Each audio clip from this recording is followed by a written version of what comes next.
Bienvenidos a Conspirafobia. Denominamos a este término al miedo a que una conspiración pueda ser verdad, pueda ser lo cierto. Y en cambio, esa opinión oficial, ese discurso unánime, ese sentir general, esa opinión sincronizada, en realidad sea mentira, sea falsa, no corresponda con lo real. Esto es Conspirafobia, comenzamos.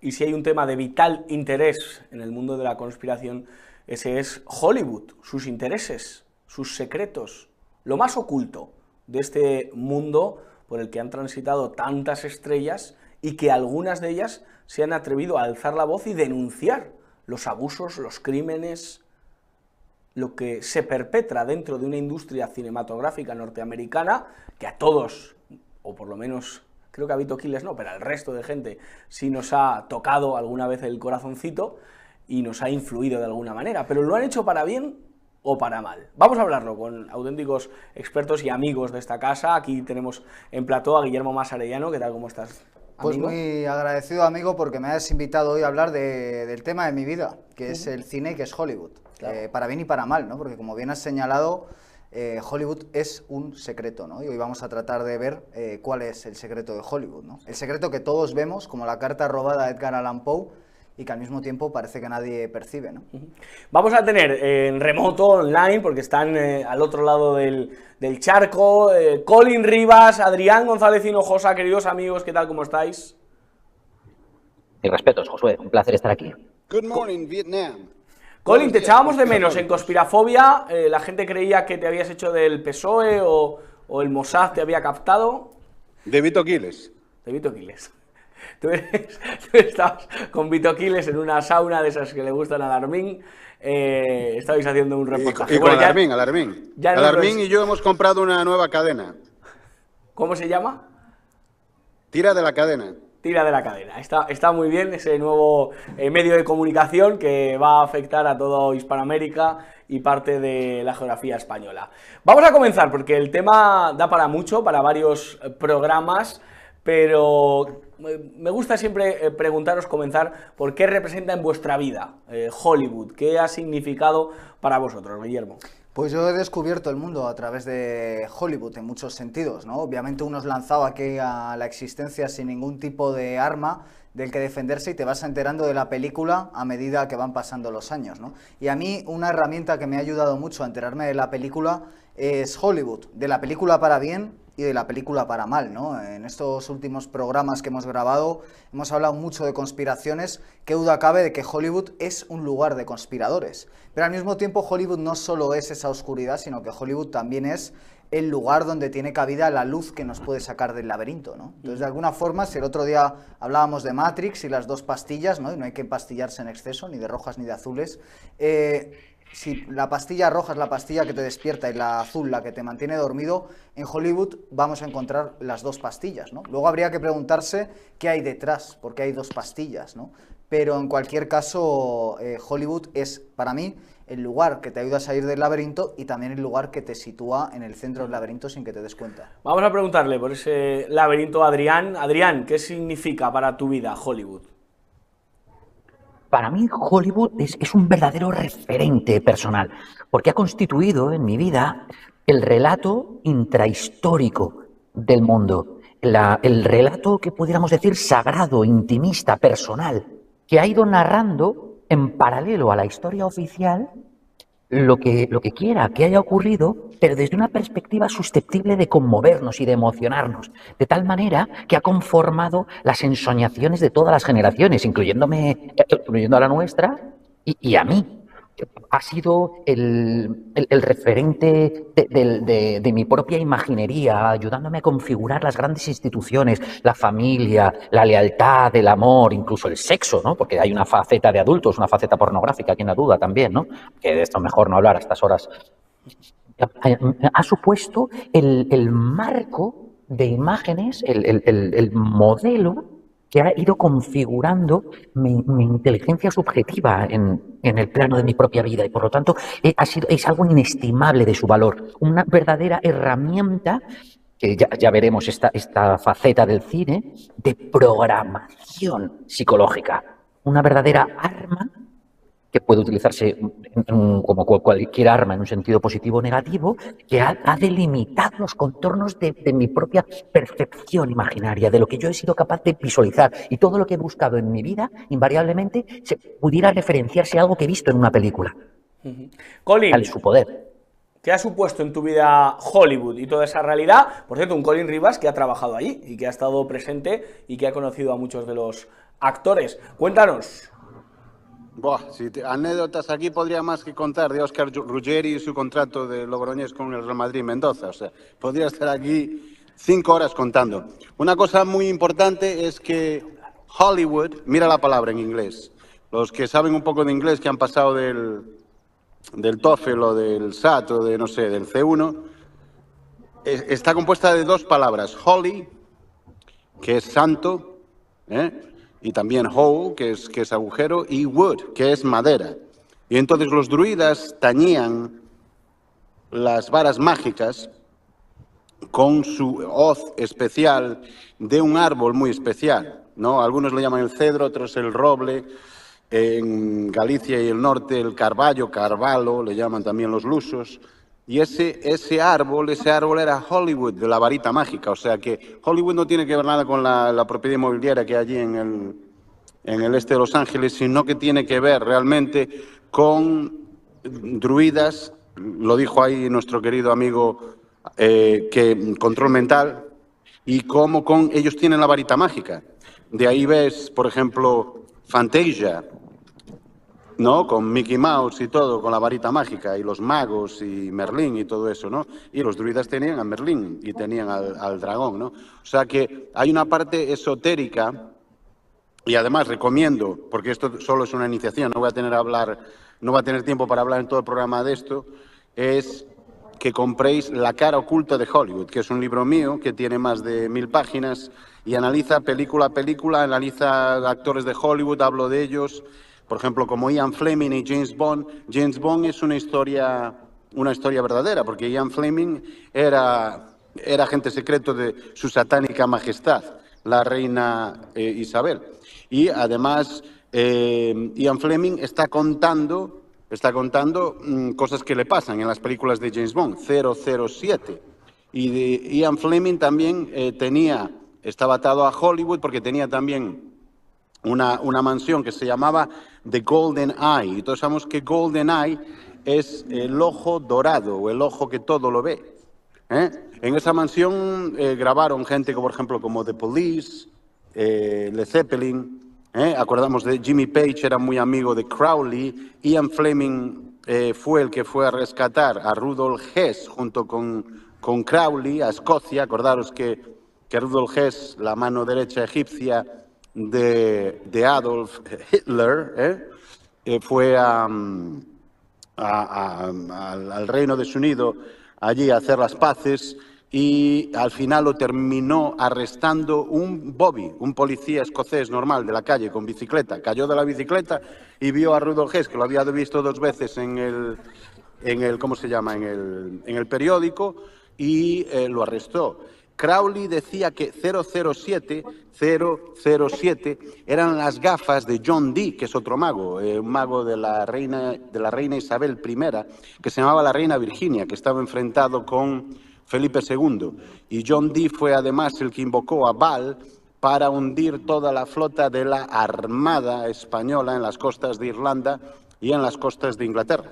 Por eso la mayoría de ingleses y irlandeses vienen de españoles, o sea, son originalmente españoles, como Laurence Olivier, que se llama Lorenzo de Olivares. Lorenzo de Olivares es Laurence Olivier, el actor cespiano, ¿no? El propio Walt Disney se sospecha que pudo nacer en Almería y ser adoptado. Sí, era bastardo. La mitad son bastardos, o no se sabe dónde son. Pero vamos a entrar vamos, como diría un dermatólogo, al grano.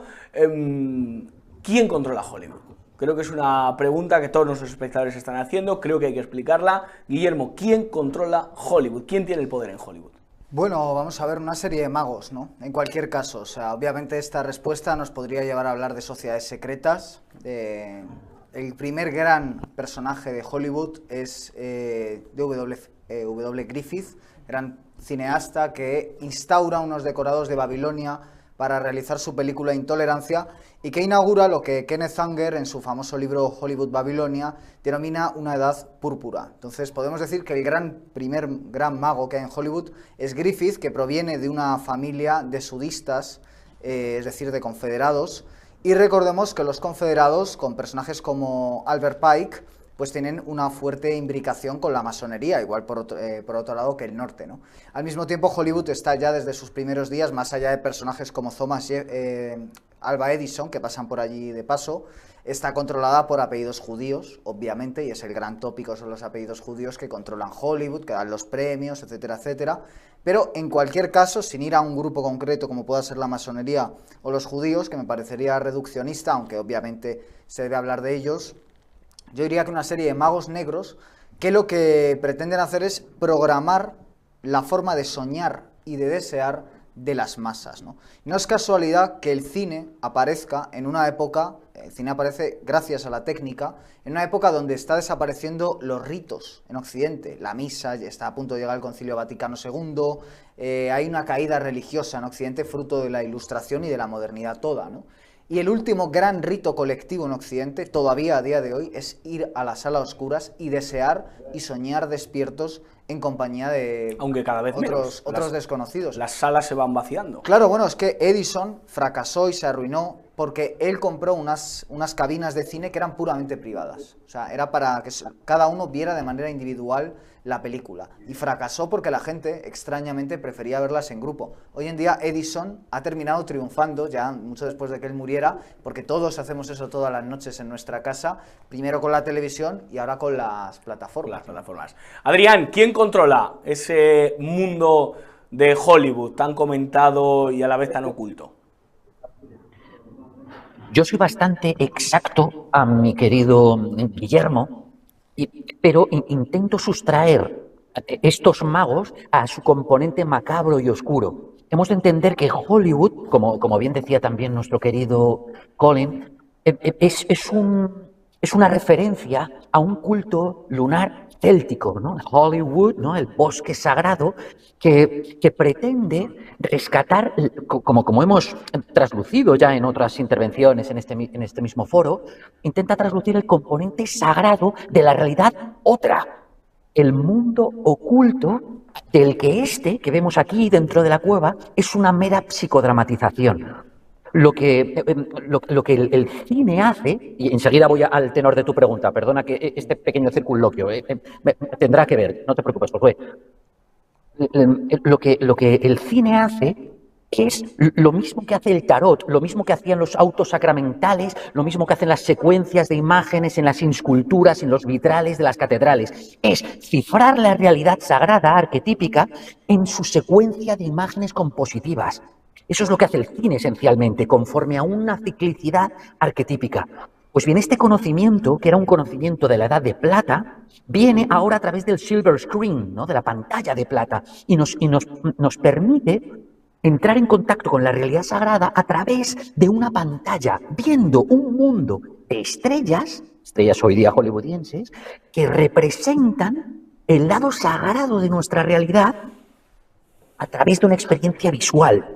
Esto es lo mismo que se ha invocado a través de eones, desde la Edad de Plata, y que tiene su momento antonomástico, evidentemente, en el gran templo litúrgico de la antigüedad, que es el teatro de Dioniso, ¿de acuerdo? Por lo que, ¿quién controla Hollywood? Los herederos de ese sacerdocio lunar, los iniciados del bosque sagrado, los cultores de la distancia que media entre esta realidad prosaica y la sagrada a través de un fenómeno especular, ¿no? A través de atravesar una pantalla de plata, igual que Neo, ¿no? Como yendo hacia el otro lado, y por tanto son los encargados de mantener el señorío de la realidad a través de lo subrepticio, de lo subconsciente, de lo subtextual.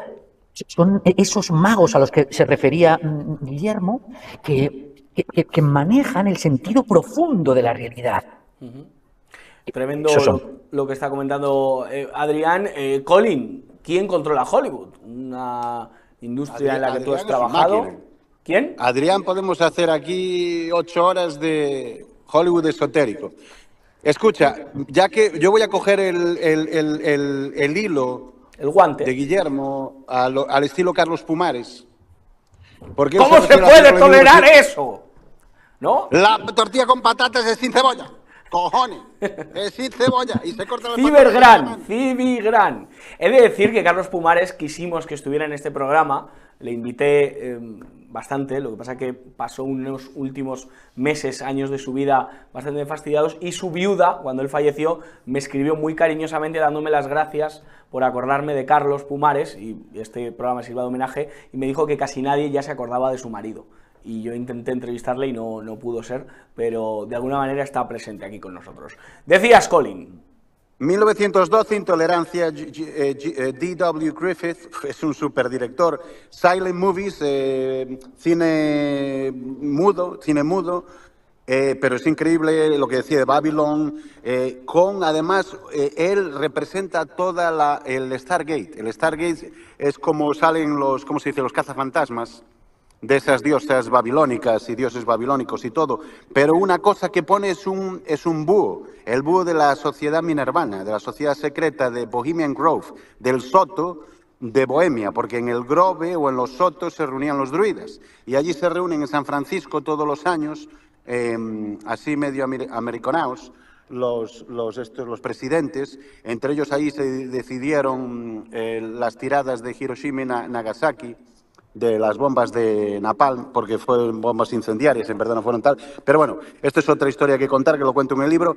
Oppenheimer estuvo allí, Einstein estuvo allí, ¿cómo se llama? Ronald Reagan estuvo allí, o sea, deciden todos los presidentes. Nixon estuvo allí. Nixon estuvo un poco contrario al tema, porque Nixon era muy antisemita, o antijudío, mejor dicho, porque bueno, eso de antisemita, los semitas ya no existen, pero bueno, son todos de Alemania y de Polonia y de Rusia. Pero el tema es que después de esa película hizo The Birth of a Nation, que es El nacimiento de una nación, y la que avisa... exacto. La que avisa anterior a Intolerance, sí. Y anterior a la caída de una nación, que es a la que me iba a referir. Que la caída de una nación es de 1916, creo, 17, y dice como una armada europea, una armada globalista, global, invade los Estados Unidos. Y ahí está el Ku Klux Klan. Acordaros que mucha gente dice que esto de Griffith era muy nacionalista, muy racista, porque la foto que describe el Ku Klux Klan, ¿no?, con los rollos templares y todo eso, que hablaba antes Guillermo Albert Pike, ¿no?, que dijo también, que acordaros, él ya dijo cómo iba el plan, que en la Tercera Guerra Mundial los hermanos musulmanes atacan a los hermanos cristianos y se arma un pifostio y terminan todos en Jerusalén. No sabemos si en Jerusalén de Roma, en Jerusalén del Bósforo, de Estambul o de donde están ahora los israelitas, porque es un pifio histórico. Pero en esa película dice como una armada europea, o sea que invade Estados Unidos y Estados Unidos se va a la mierda, o sea que se infiltra desde dentro, ¿no? Y esto es el tema principal con Trump. Ahí liamos el rollo, ¿no? Pero ¿qué pasa? Trump tiene a su yerno, que es Kushner, que son israelitas, ¿no? Y la hija, Ivanka, ¿no?, que también está casada con Kushner, y no hizo el Mishravá. O sea, el Mishravá es el que haces cuando te sumerges en el jacuzzi ese judío, ¿no? Y te pones allí en bolas y te limpias todas las impurezas y no sé qué, y te conviertes al judaísmo, porque solo puedes ser judío a través de madre. Y diciendo esto, por eso yo creo que Trump, ya su mujer, la anterior, la que murió, la rubia, la modelo eslovaca esa, era judía ya, aunque dice muchos que se había convertido al catolicismo, y por eso yo creo que no hizo el Mishravá, la hija. Entonces hay aquí, digamos que un rumoreo de un poco de que Trump está ligado al tema israelita, pero es que es normal, ¿no? Ahora, es el mejor presidente que ha dado el universo, la historia y el planeta, porque ahora mismo hay paz, los palestinos son unos putos locos de mierda. Un día le Los hacemos un programa a Donald ¿cómo? Trump y analizamos a Donald Trump, Colin. Yo soy pero sionista, ya lo sabes. Yo soy sí, sionista, yo ya lo sé. como Tú ya te has vendido. Colin recibe un bizum cada 10 minutos. Quiero hacer un anuncio. Si hay algún sionista que me dé pasta, porque los sionistas tienen razón. Los Goyín, estoy hasta los huevos de los Goyín y del ganado este. Si tenéis pasta, pasarme pasta que yo os promuevo en Hollywood, en el Eurovisión y donde queráis. Bueno, pues ahí queda el anuncio ya. Punta Tacón. Bueno, está bien, hay gente que lo disimula. Colin se vende directamente. Sí, va a saco absolutamente, saco Paco. Pero os quiero preguntar, ¿cómo se triunfa en Hollywood? Porque evidentemente que actores buenos seguro que han pasado por el mundo, que lo han intentado, que no lo han logrado, pero algunos, selectivamente, tanto mujeres como hombres, han sido capaces pues, de ser los mandamases dentro de Hollywood, de hacer más de 80 películas y de triunfar en una industria muy selectiva. ¿Cómo se triunfa en Hollywood, Guillermo? Generalmente con talento, con esfuerzo, pasando por el aro y luego... ¿Qué es pasar por el aro? Depende, normalmente, para empezar, tener ciertas características astrológicas, eso sabrá más Adrián que yo, pero si uno mira las características astrológicas de ciertos actores, encajan, ¿no? Y también la capacidad para encajar en ciertos arquetipos que uno va a tener que representar como actor, ¿no? También pasar por el aro es formar parte de una ritualística, ¿no? Quien quiera saber la cara A de Hollywood, que busque una canción de Nirvana sobre una actriz llamada Frances Farmer, de la que también habla Kenneth Anger en su libro Hollywood Babilonia, donde también se habla de Charlie Chaplin, que era un pederasta, que realmente es el inventor, el padre del término Lolita, porque él estuvo con una tal Dolores, que era una Lolita, como la que más tarde escribirá Nabokov en su novela, y otros tantos casos, ¿no? Que podemos encontrar. Quizás el más famoso sea el de la Dalia Negra, si queremos ver cómo funciona Hollywood, porque claro, normalmente nos fijamos en el que triunfa, pero yo creo que lo interesante es ver el que fracasa, ¿no? Hay muchos tipos de fracaso. Tenemos un James Dean, que es otro, o un River Phoenix, por ejemplo, que es el caso de la supernova. Tiene una gran proyección, pero es sacrificada, ¿no? De hecho, la muerte de River Phoenix en los años 90 a las puertas del Vipers Club es uno de los grandes momentos traumáticos de Hollywood que marca una deriva mucho más puritana en el Hollywood posterior. También la muerte de James Dean tiene ese aspecto ritual, de Marilyn Monroe, o sea, son los grandes dramas de Hollywood, ¿no? Pero realmente es más interesante un caso como el de la Dalia Negra, que es aquella que nunca llega a triunfar, que se mete en la industria del porno con la promesa de que va a ser una actriz, digamos, de películas para todos los públicos algún día, y que acaba formando parte de un ritual muy oscuro, ¿no? Y sabemos que probablemente la mató un tal George Hodel, pero lo hizo en connivencia con la jet set hollywoodense. En este caso, pues estaba relacionado con John Huston, con el cineasta, estaba relacionado con Man Ray, con el surrealista y con tantos otros personajes, ¿no? Si queremos saber cómo funciona Hollywood, quién gana y quién pierde, yo recomiendo ver las películas, sobre todo la etapa final del cine de David Lynch. David Lynch habla de esto muy especialmente en Mulholland Drive y aún más en Inland Empire, que es su última película antes de hacer la tercera temporada de Twin Peaks. Y él allí es donde describe realmente cómo funciona Hollywood, y no por casualidad la muerte de David Lynch, que ha tenido lugar este mismo año, se ha producido cuando la gran colina de Hollywood, donde está el letrero y todo Sunset Boulevard, ha ardido en unos incendios muy extraños que hemos visto este año en California, ¿no? Todo ello de nuevo forma parte de un ritual, ¿no? Porque Hollywood es un escenario ritual. Y termino con esto. ¿Por qué Hollywood? ¿Por qué es enclave? Por la luz. ¿Cómo se llaman los inventores del cine? Los hermanos Lumière, viene de luz en francés. Escogen ese enclave en California por la extraña luz que tiene. El cine, nosotros entramos en esa sala a oscuras a proyectar nuestra sombra, a proyectar nuestro deseo y a encontrar iluminación en la sombra. Esa luz en la sombra, que es la luz luciferina a la que está consagrada Hollywood. Hoy un trabajador de esta casa me ha dicho: a mí me despidieron de mi anterior trabajo el día que murió David Lynch. Entonces lo consideró como algo, siempre se acuerda, comparativo de un fracaso laboral y de la muerte de David. La cuestión de las salas y el ritual que supone ir a una sala, en sociedades muy puritanas, protestantes, estaba totalmente prohibido asistir allí, más allá de lo que sucediera en el cine Carretas, de aquí de Madrid, que te podían meter la mano en la bragueta. Pues básicamente se veía como algo absolutamente anticristiano o pues eso, antiprotestante, el hecho de ir a una sala por la oscuridad, por lo que se proyectaba, por tu imaginación. Por las imágenes. Por las imágenes. Los protestantes, como los musulmanes, proscriben totalmente las imágenes, eso ¿no? es. Por eso Hollywood también es un gran triunfo neobarroco. De lo hispano no lo ha aprovechado tanto, pero lo italoamericano, lo italiano, Italia es uno de los grandes países que tiene una cinematografía propia y una cinematografía en Hollywood. Pensemos en Scorsese, Coppola, Cimino, De Palma, toda esta generación de directores. Silvestre Stallone.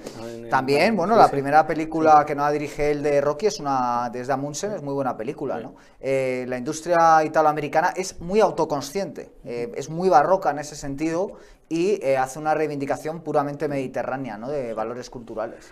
Y González Hinojosa, ¿qué hay que hacer para triunfar en Hollywood? Porque nos ha hecho referencia antes Guillermo a la cuestión, ¿no? Pasar por el aro. de los signos, pasar por el aro.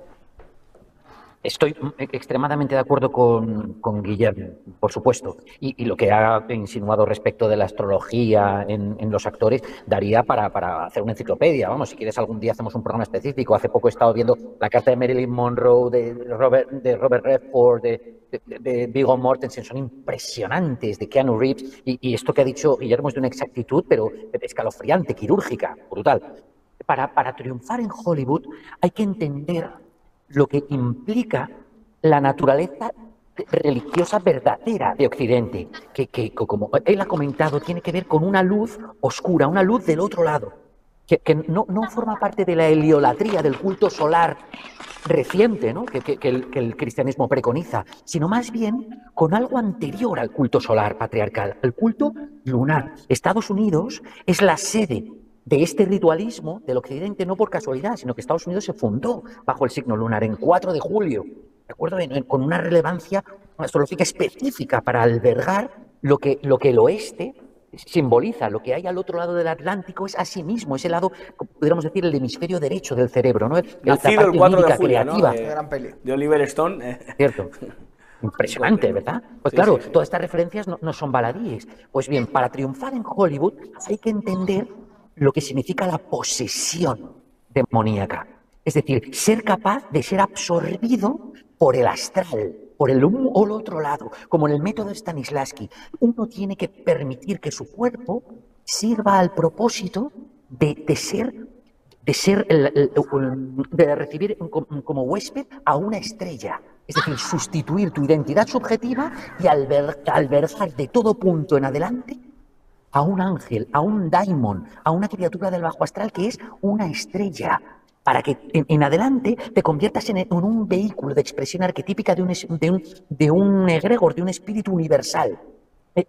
Por eso en el oeste del mundo se encuentra el bosque secreto Hollywood y en la ciudad de Los Ángeles, que son las estrellas, ¿verdad? Por eso está todo conferido en torno a Los Ángeles, a las estrellas de Hollywood, etcétera, etcétera, etcétera, para la vocación que hace triunfar a los actores que están dispuestos a encarnar algo superior a sí mismos, una fuerza transpersonal desbordante, desquiciante, que les lleva a la incontinencia, a la psicosis, a la incontinencia emocional, hablo, también la urinaria, me imagino, al desbordamiento personal, a la disociación del yo, a la más absoluta locura de Brando, de Pacino, de los grandes iconos, ¿no? Como Daniel Day-Lewis del Actor Studio. Para triunfar en Hollywood hay que estar dispuesto a vender, en ese sentido, tu alma, a ser absorbido por un espíritu que trasciende con mucho tu mera persona.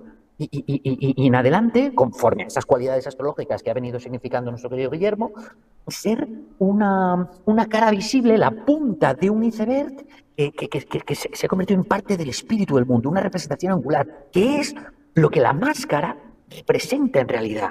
Recordad, en el teatro de Dioniso, cuando los catecúmenos, que eran actores, ¿no? Hipócritas, se subían al escenario, sin saberlo, empezaban a encarnar ángulos de la realidad, facetas arquetípicas. Por eso era sagrado, porque la gente entendía que una vez dispuestos en ese ciclo, el escenario, hoy día el plató, ¿no?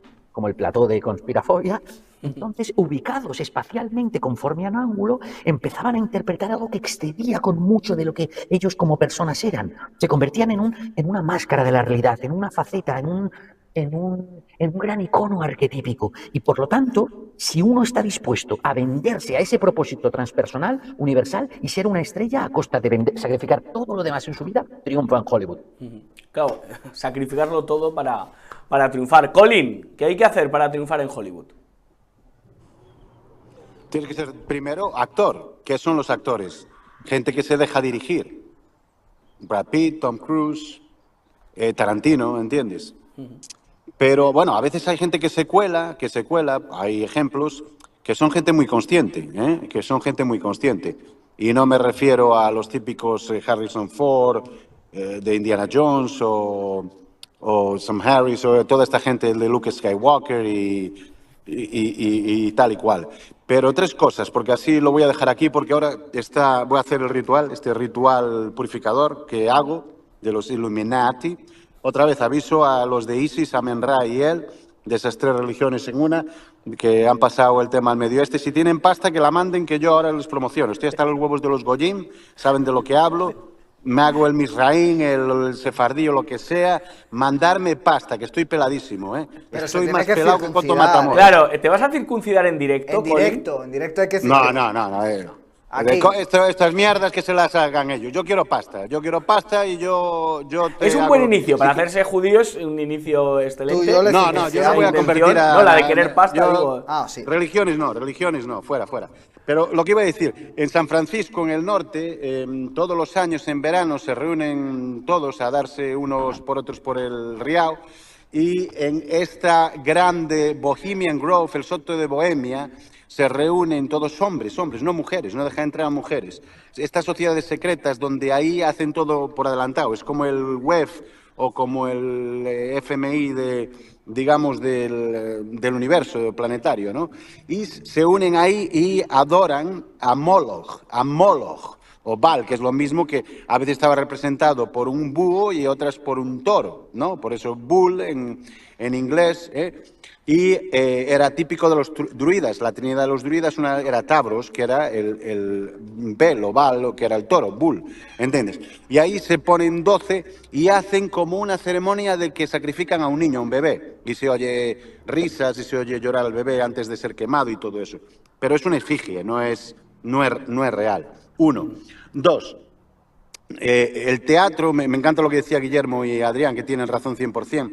El teatro viene de la palabra tíos, atro, que significa la obra de Dios, porque tíos es Deus y Deus es Dio.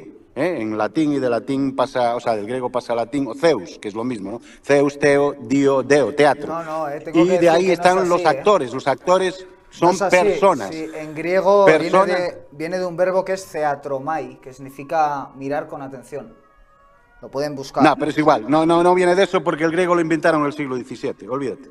Entonces, el tema es que, además, Roma no existió, ni Grecia, ni el teatro griego. Eso están mintiendo a todos. Antes del siglo XIII no existía nada, solo existía Dios. Dio, Zeus, por eso te digo. Y persona, todos somos personas, por eso Dios actúa a través de nuestra persona. Persona viene también del griego este que inventaron, que significa a través del sonido, a través de la máscara, porque cuando estaban en los teatros, supuestamente en la Edad Media, que son los teatros esos antiguos de los griegos, de Troya y eso, que Troya nunca existió, y Esparta tampoco, ni los espartanos, ni nada, esos eran españoles. Pero bueno, eso podéis ver a Fomenko, que lo habla perfectamente en 3.000 tomos de más de 1 millón de páginas, de cómo os engañan con la historia, como chinches y como borricos. Colin, Pero el otro día tema hablamos es- de esos engaños de la historia, Exacto, pero exacto. te quieres despedir. Dios opera a través de ti, y este grupo llamado los Illuminati, ya te lo digo, que no son judíos ni nada, dominan a los judíos, dominan a los musulmanes, dominan a todo Dios, porque son Dios, saben que son Dios, son la pera limonera, y tú no eres consciente, tú no estás suficientemente despierto, no woke, despierto, porque el despierto al final es como una locura. Cuando te vuelves loco, como yo, y no sabes, no quieres estar con nadie, no quieres estar con la familia, quieres matarlos a todos, quieres matarlos a los Goyín, de arriba para abajo, Este me va a matar, tío. Me va a matar. y degollarlos.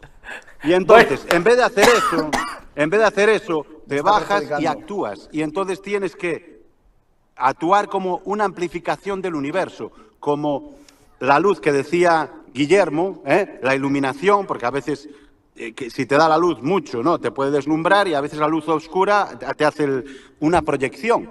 Por eso los Illuminati son los proyectadores y tú eres la proyección. Y esto operan a través de ti, de tu cuerpo, y tú no te enteras. ¿Por qué? Porque esto ya lo decía todos los manuscritos, la Biblia, los Evangelios, el Corán, el Torá y la madre que os parió, y todos homéricos. Pero no os enteráis de nada, os engañan como borricos. Colin. Y no existe nada, solo existe tú. Porque cuando naces no empiezas, sino empiezas a soñar. No, nada de religión. Acordaros, Isis, Amen-Ra y él, mandarme pasta que estoy pelado y yo os promociono lo que queráis. Gracias, pues ya lo saben, le mandaremos a Com este programa y que... Satanyahu, mándame pasta, me cago en la leche, que necesito shekels y dólares. Manda pasta. Un abrazo, Colin Rivas, por estar con nosotros. Gracias de verdad. Gracias, un abrazo, Guillermo y Adrián. Chao. Abrazo. Sí. Buen tiempo. Suerte, amigo. Colin Rivas. Vamos a ver, ejemplos paradigmáticos de actores, directores, actrices, directoras, que, bueno, pues se hayan salido del carril y nos hayan mostrado, de alguna manera, los intereses ocultos de Hollywood y en su cine nos hayan dejado guiños o en alguna declaración hayan dejado pequeñas píldoras para que sepamos que no es todo oro lo que reluce. Bueno, ya hemos hablado largo y tendido de Stanley Kubrick, que es el ejemplo paradigmático. Tienen un programa aquí en Press Digital. Claro, pero yo diría que el gran continuador, lo dijo también el propio Kubrick, es David Lynch. Claro. Pues David Lynch, sin duda alguna, nos ha hablado de esto. Y David Lynch, además, es una prueba, ¿no?, de los problemas que empiezas a tener cuando te metes con ellos, ¿no? David Lynch quiso hacer una serie con Mulholland Drive y tuvo que conformarse con una película, y a partir de ahí le costó mucho sacar sus proyectos adelante, ¿no? Es el típico ejemplo de que, como decía Jardiel Poncela, con los muertos se van todos con los pies por delante, pero mientras estuvo en vida tuvo bastantes dificultades, ¿no? Ahora resulta que a todo el mundo le fascinaba David Lynch, pero en su época pues las pasó canutas para sacar adelante sus proyectos, precisamente porque la gente no iba masivamente a ver sus películas como si se van a ver las de superhéroes, ¿no?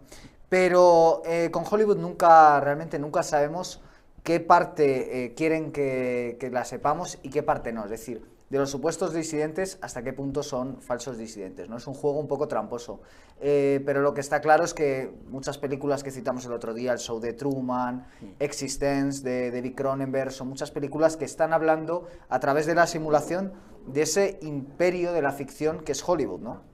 En cualquier caso, a Hollywood también hay que agradecerle cosas.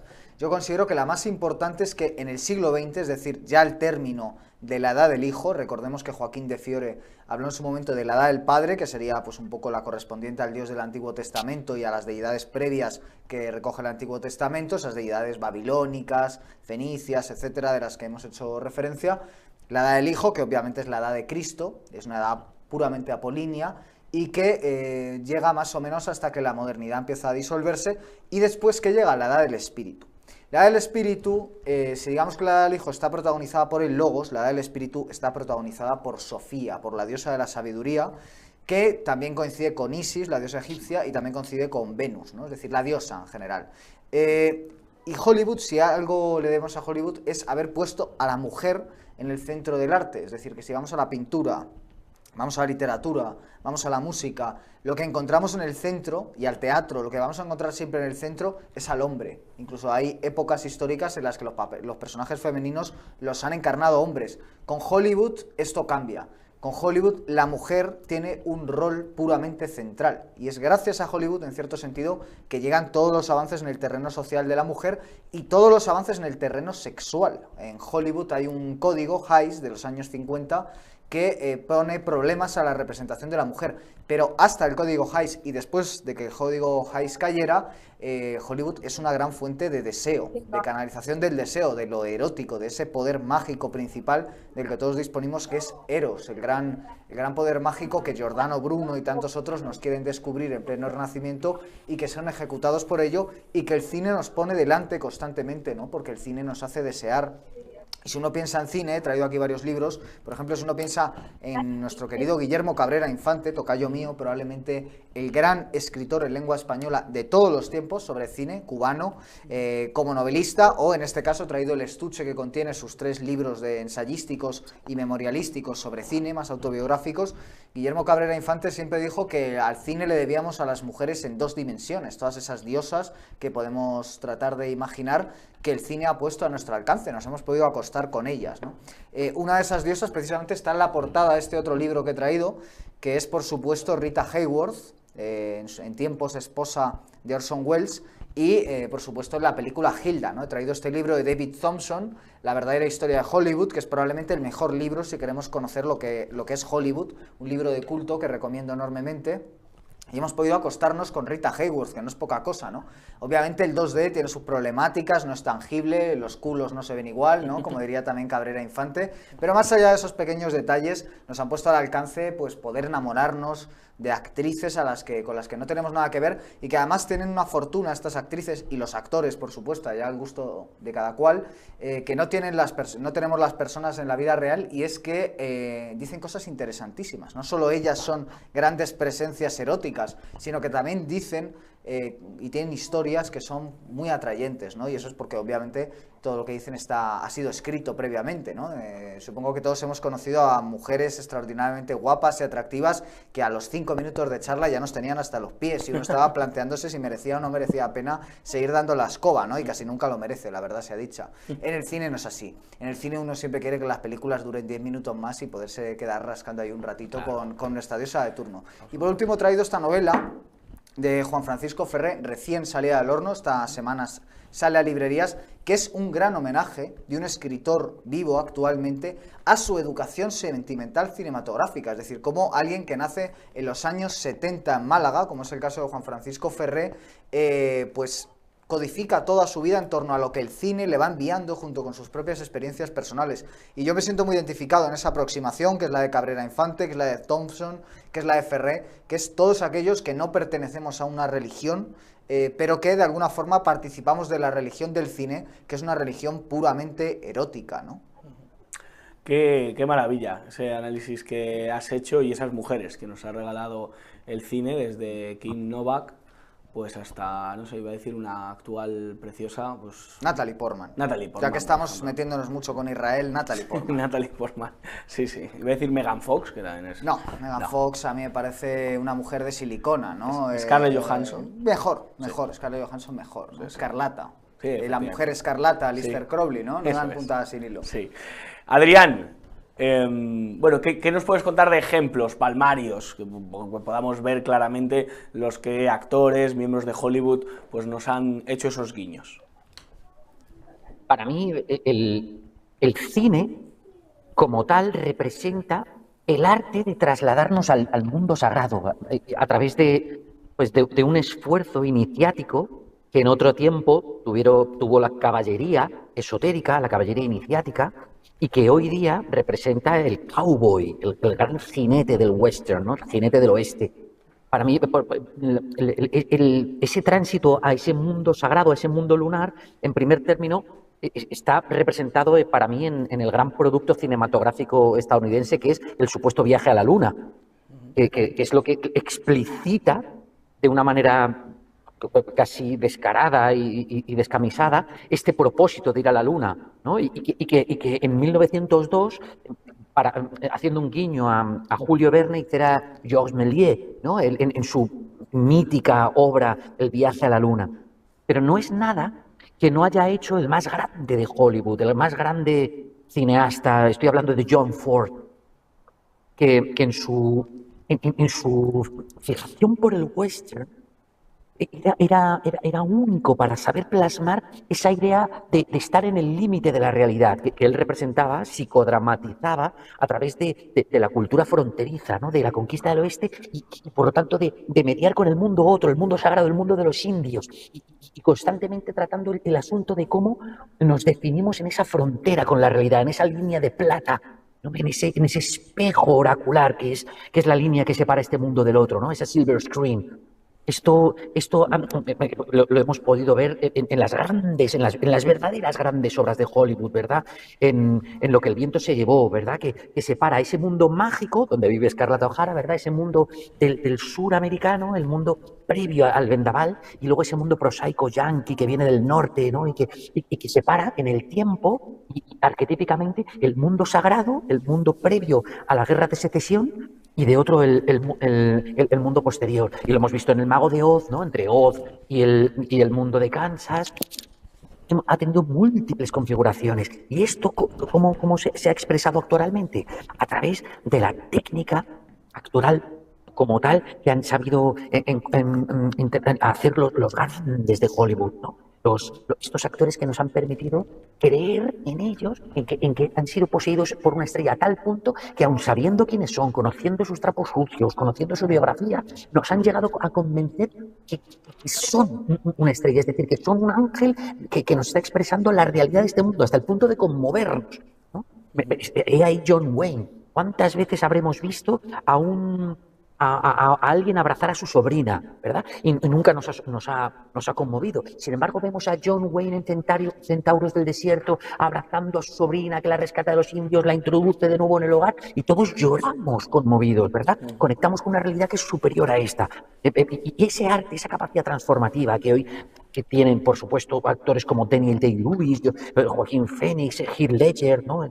Nuestro difunto genio, se basa en eso mismo, en la capacidad de insinuar, a través del mero hecho de actuar, que hay un mundo más sagrado, un mundo estelar, velado, oculto, ese mundo al que se llega a través de el recurso narrativo de la elipsis, que usaba tanto John Ford.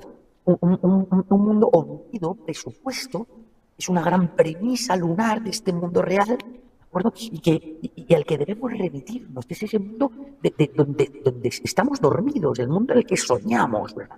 Por eso todos los grandes directores, no hablemos de Psicosis de Hitchcock, ¿no?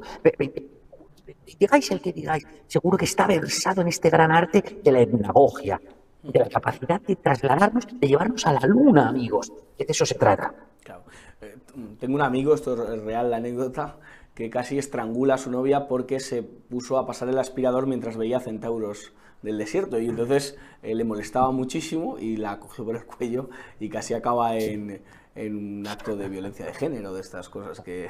La película se convirtió de pronto de Fora de Palma, ¿no? Sí, sí. Pero es real la anécdota.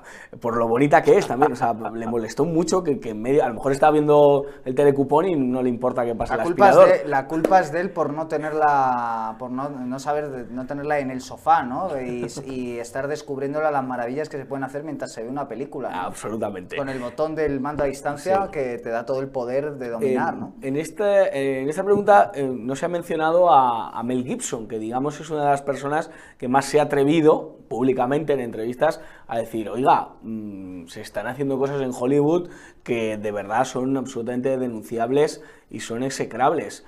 ¿Os parece también un referente Mel Gibson de esta denuncia? Yo creo que es un disidente controlado clarísimo. Me interesa su cine, creo que a nivel visual es muy bueno. A mí me encanta Apocalipto, me encanta Hasta el último hombre. Me interesa menos La Pasión, que por cierto hoy se ha anunciado que no va a ser Jim Caviezel el nuevo Cristo. En la segunda parte. No va a ser por temas de edad, y tampoco va a salir Mónica Bellucci. Va a ser una versión del libro de Laureano Benítez, Resurrectio. Sí, esperemos que le pague bien de derechos y que el hombre pueda jubilarse ya de otras actividades, ¿no? Pero a mí me parece un disidente controlado. Y la última película de Mel Gibson, que fui a verla al cine hace meses, era malísima, o sea, era un telefilm espantoso y me ha decepcionado un montón, ¿no? A mí me gusta su interpretación en qué piensan las mujeres. Sí, él tiene una película que se llama Conspiración, sí, efectivamente, que es sobre las conspiraciones, sí, sí. Y bueno, tiene papeles divertidos, pero no hemos hablado tampoco de Alfred Hitchcock, efectivamente, el gran obeso obseso, ¿no? Por las rubias, por las mujeres. Tú has citado a King Novak en Vértigo, que obviamente pues Le no, vuelve loco. le vuelve loco a él y a cualquiera, ¿no? Claro. Y que habla de esa obsesión y del amor vicario, que es el gran peligro que te puede inocular Hollywood, que es el peligro de los Fedeli d'Amore, de los poetas renacentistas, no lea Dante, a Cavalcanti, a Boccaccio, uno va al cine y ve Vértigo, y el peligro ¿cuál es? Idolatrar a la mujer, sublimar a la mujer. Por eso es tan importante, después de visualizarla, encarnarla. Claro. Son las dos caras, ¿no? No puedes solo visualizar y tener un amor vicario, sino que después debes encarnarla y amarla en su materia, amarla en su imperfección humana, porque no son diosas del cine. De hecho, hay una frase famosa que es que decía precisamente Rita Hayworth, decía: los hombres se acuestan con Hilda y se despiertan conmigo, ¿no? Claro, ese es el gran problema de los ídolos de Hollywood y de cualquier idolatría, ¿no? Woody Allen decía: me ha acostado con todas mujeres guapas, pero no, nunca me ha acostado con una mujer fea, pero me he levantado con muchas. Claro, claro. Y Bueno, esto... Woody Allen es otro autor que a mí, por ejemplo, ahora que se ha muerto Diane Keaton, es una de las, yo diría que es casi de la que más me he enamorado siempre, ¿no? Porque no era la más guapa, aunque tenía un punto erótico importante que ella explota en Annie Hall. Y en Looking for Y Mr. Goodbar, que es muy buena, ¿no? Sí. Pero sobre todo tiene ese punto así, a mí siempre me ha vuelto loco, Claro, ese tipo de porque mujer, y la culpa es de Woody Allen. Quería hablaros de un movimiento que se dio en Hollywood, surgió en Hollywood y luego se expandió por España y por toda Europa, que fue el movimiento Me Too, que fue algo que nos vendieron a todos, como que en Hollywood, pues eso, para conseguir ciertos papeles, Salma Hayek, para hacer aquello de la serpiente abierto hasta el amanecer, pues tuvo que pasar por ciertos aros de los que hablábamos antes. Pero ¿no os parece que el Me Too simplemente es, no sé, mostrar una pequeña dosis de realidad, pero que lo que hay detrás es mucho peor, Adrián? Por supuesto, por supuesto. Lo que ese movimiento de Me Too y tantos otros de renovada moralidad y virtuosismo pretendido de parte de estas estrellas, lo que revela es hasta qué punto están faltas de un enjundia individual, hasta qué punto están prostituidas a las grandes corrientes ideológicas de los fondos de inversión. Sabéis que el cine se financia con cargo a fondos de inversión profundamente ideológicos de sus criterios de subvención y que determinan ciertas líneas que deben observarse a pies juntillas y que generan esta especie de tendencia que generó Meryl Streep cuando ganando el AFI, ¿no? Este premio a toda una vida, decidió aprovechar la sazón de su protagonismo allí, de ser el centro de la velada, para reivindicar la igualdad salarial entre hombres y mujeres, se quita el techo de cristal, etcétera, que generó esta nueva tendencia aleccionadora, pretendida virtuosa y mojigata por parte de los actores, que se han encumbrado en grandes iconos de la superioridad moral. Siempre lo habían sido como estrellas, es decir, al otro lado de la pantalla de plata, pero ahora lo que pretenden es eso contra lo que Ricky Gervais intentó sanarnos, ¿no? Vosotros, cuando recibáis vuestro premio, largaos de aquí porque no sabéis de nada del mundo real, no tenéis ningún tipo de autoridad. Dad las gracias a vuestra gente y largaos de aquí, no sabéis de nada, sois unos iletrados, ¿no? Pues esto que denunciaba Ricky Gervais va precisamente en el sentido de que se han arrogado ahora una superioridad estelar, angelical, en el mundo explícito, real, solar, no en el mundo lunar. Y por lo tanto, claro, su hipocresía no es actoral ya, no es el sagrado Hipocrités que se pone la máscara y despierta en nosotros pasiones íntimas. Ahora intentan hacer una catequesis, una especie de sermón explícito que es de todo trasnochado. Y por eso esto no tiene visos de prosperar. También podríamos hablar, vamos a hablar con Guillermo del Me Too, pero nos queda poco tiempo de programa, de aquellos niños que han denunciado, como Macaulay Culkin, ahora me viene a la mente, ¿no? Que han denunciado, pues eso, lo que ha supuesto el hecho de triunfar como niños, ¿no? O adolescentes.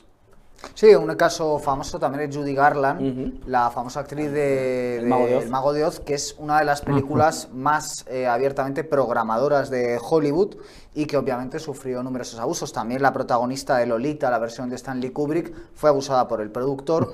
Y en tiempos de Stanley Kubrick, el propio Kubrick, como ya comentamos, asistió a lo que ocurría en la mansión Playboy, asistió a las grabaciones privadas que allí tenían lugar. Sharon Tate, que fue asesinada por la familia Manson, se sabe que participó en cintas privadas porque su marido la obligaba a ello. Roman Polanski. Claro, ¿qué es Me Too? Para los más bueno, aparte de ser casi la joya de la corona del wokismo, para los más conspiranoicos lo que es de nuevo una distracción, es decir, la realidad, pero al mismo tiempo situarla en lo excepcional, darle un cariz de excepcionalidad, porque realmente no ha cambiado nada. Hollywood sigue siendo el mismo. Lo único para lo que ha servido es para eso, ponerlo ante los ojos de todos y después apartarlo. Los más conspiranoicos aún indican que muchas de las abusadas, por ejemplo, por Harvey Weinstein, que es digamos, el que se ha llevado la parte más gorda de las acusaciones, son transexuales, son realmente varones, ¿no? Que es algo que se da mucho en estas élites. Pero bueno, como ya ha estado Colin Rivas y ya se han dicho bastantes cosas delirantes, voy a ir a la parte más, podríamos decir, mainstream. La parte más mainstream es que al final el Me Too viene a confirmar la deriva puritana de Hollywood. Es curioso porque Hollywood es el gran milagro del siglo XX. El siglo XX es un escenario de numerosas infamias. Es la destrucción de la Europa imperial, es la destrucción de cierta cultura, la del modernismo, aunque también es el nacimiento del posmodernismo, y sobre todo es un siglo de grandes masacres. Es el siglo de masacres como puedan ser pues las que produce la Unión Soviética, las que produce el nazismo, grandes exterminios, grandes guerras mundiales, grandes matanzas, grandes crisis económicas.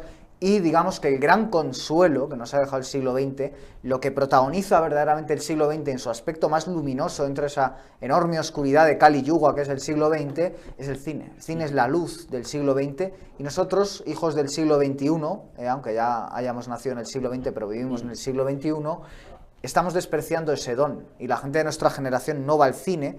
Y encima el cine ha empeorado notablemente y en buena medida es por culpa de este puritanismo, que es un puritanismo que quiere constreñir el deseo y quiere constreñir el sueño, ¿no? En definitiva, lo que quiere es manipular nuestra imaginación. Estamos de nuevo, citaba antes a Giordano Bruno, estamos de nuevo como en tiempos de Giordano Bruno. Es decir, hay que ver a Kubrick, a Lynch como personas que, igual que en su momento Pico de la Mirandola o Giordano Bruno, quieren de alguna forma abrir al gran público el manejo del eros, ese poder mágico que todos tenemos, y unas élites, en su momento eclesiásticas, el Vaticano, y ahora Hollywood, que es un buen sustitutivo o complemento del Vaticano, lo que hace es cercenar eso, ¿no? Y yo decía que el asesinato de River Phoenix, la muerte de River Phoenix a las puertas del Viper Club, otra estrella joven, ¿no? Supone exactamente eso. Quiero recomendar una película, ya que me preguntabas, que muestra lo que es Hollywood realmente. La gran película del siglo XXI para entender qué es Hollywood es Under the Silver Lake, de David Robert Mitchell, un director que no ha vuelto a hacer una película desde entonces y que explica perfectamente qué es Hollywood de verdad, mediante una red subterránea, sectas, una intrincada historia que tiene que ver también con el escenario en el que se graba Rebelde sin causa, otra vez James Dean, que muestra mucho mejor de lo que yo pueda decir aquí qué es verdaderamente Hollywood, ¿no? Es ese lugar mágico desde donde se programan nuestros sueños, como decía al principio, para bien y para mal. Antes hacía referencia al Mago de Oz. Luis Alberto de Cuenca me dijo que su hija ha sido educada con el Mago de Oz, viendo constantemente el Mago de Oz. Es una educación un poco... Claro, es una película que te enseña de nuevo, es un poco metareferencia, es decir, al final, cuando la protagonista, que es Alicia en el País de las Maravillas, en definitiva, el Mago de Oz es otra revisión, cuando la protagonista llega con el pobre Totó, ¿no? Se da cuenta de que eso ya no es Arkansas, y llegan al mundo de Oz, y ve a todos esos personajes heridos a los que ella, como una Sofía, por eso decía antes que Sofía es rescatada por el cine, es una Sofía caída en la materia, es un mito gnóstico. Sofía cae en la materia y cuando está en la materia se da cuenta de que está en la materia, sana a los otros que están en la materia, que es en definitiva lo que hace el cine, sanar a todos los que estamos caídos en la ignorancia de la materia, y pretende buscar al rey de la materia, al creador de la materia. Se encuentra con que ese creador de la materia no es en ningún caso Dios, no es el uno. ¿Qué es? Es un demiurgo, es un pobre hombre, es un ser impotente, es ese Mago de Oz que no por casualidad es un mago. Yo antes hablaba de los magos negros de Hollywood. Bueno, el Mago de Oz es un mago negro que tiene a todo el mundo entretenido en la ilusión, pero realmente ella se da cuenta de que eso no es real y vuelve a su casa, despierta otra vez a la verdadera realidad, con el conocimiento que ha adquirido en ese viaje interior. Es muy buena metáfora esta película también de lo que realmente es Hollywood, de lo que realmente es nuestro mundo, que es, como comentábamos también a propósito de Matrix, una simulación, ¿no? El lema de Walt Disney, tus sueños pueden hacerse realidad, ¿no? Yo creo que es un gran lema para definir... Sí, Walt Disney es uno de los peores personajes de Hollywood, ha hecho muchísimo daño a toda la industria con el animalismo, con el sentimentalismo, con quitar la parte erótica. O sea, yo creo que Hollywood tiene mucho que ver en que las generaciones Walt Disney tiene mucho que ver en que las generaciones posteriores a su cine, a esas películas que todos hemos visto de niño, Bambi y tal, sean tan sumamente poco eróticas. Son películas totalmente despojadas de erotismo, y gentes que no se inmutan al ver porno, al ver las peores masacres en internet, al ver OnlyFans y pagar por OnlyFans, les molesta que en una película, una serie de televisión, se vea una escena erótica, ¿no? Realmente eso habla de la pobreza imaginativa del mundo puritano en el que estamos atrapados. Sí, absolutamente. Por eso Zapatero es tan poco erótico, que le llamaban Bambi.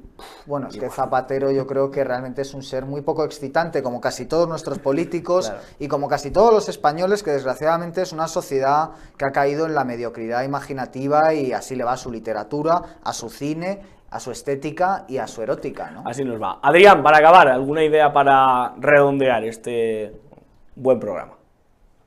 Bien, bien. Gracias por concederme este último turno, querido. Muy bien. Solo intentar enfatizar hasta qué punto lo que vino desde tiempos inmemoriales en forma de cultos mistéricos hoy día tiene su liturgia en forma de cine. Que nosotros estamos educándonos en la naturaleza sagrada de la realidad, del mismo modo como lo hicieron a través de los autos sacramentales, el auditorio en el Teatro de Dioniso. Ahora nosotros, como espectadores estéticos de esas obras magnas de la cinematografía, somos instruidos en el lenguaje a través del cual se programa esta realidad, lo cual no solo tiene esa faceta que podríamos decir sádica o psicótica de control mental y de pastoreo de almas, ¿no? En manos de los detentadores en turno para controlar la humanidad. Tiene una faceta sagrada, es esta que yo trato de invocar, que es la de enseñarnos a vivir, enseñarnos lo que hay de hermoso en cada pequeño fotograma de nuestras insignificantes vidas. Es decir, que de la misma manera como el cine sabe extraer en un momento padre-hijo de una película John Ford, ¿no? De sobrina-tío en Centauros del Desierto, así cada instante fotográfico de nuestra vida tiene un elemento susceptible de conmoción, de resonar con el lenguaje primordial de la realidad, y por lo tanto de sacralizar, de divinizar, de santificar lo que vivimos. No debemos perder ocasión de conectar con este aspecto sagrado del cine y disfrutarlo mientras siga siendo la expresión cultural de Occidente.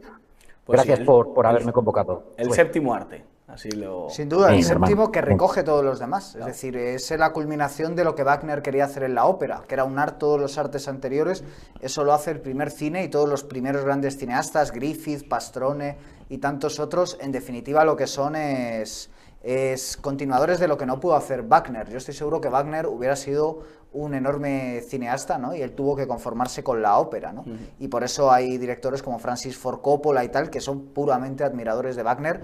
Y una película como Apocalypse Now, que es una de las grandes películas de la historia del cine, o El Padrino, la trilogía del Padrino, no se entienden sin Wagner. Son películas puramente wagnerianas, y el cine permite ese arte total, ¿no? Sí. Es el séptimo y último de los artes. Por eso el 7 es el número sagrado, y no hay no hay un arte posterior. Internet, con todo lo que tiene, con los videojuegos, con la realidad virtual, no nos ha dado un arte. ¿Por qué? Porque el arte hace que el hombre domine a la técnica. Es decir, todavía en el cine el hombre puede usar la técnica contra la técnica.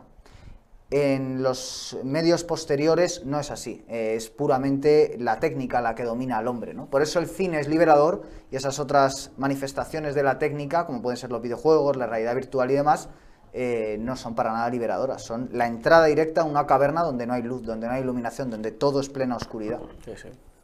Buen programa, el que hemos redondeado, como el séptimo arte, pues nosotros también redondeamos con este programa 34 de Conspirafobia. Gracias, Guillermo González Hinojosa.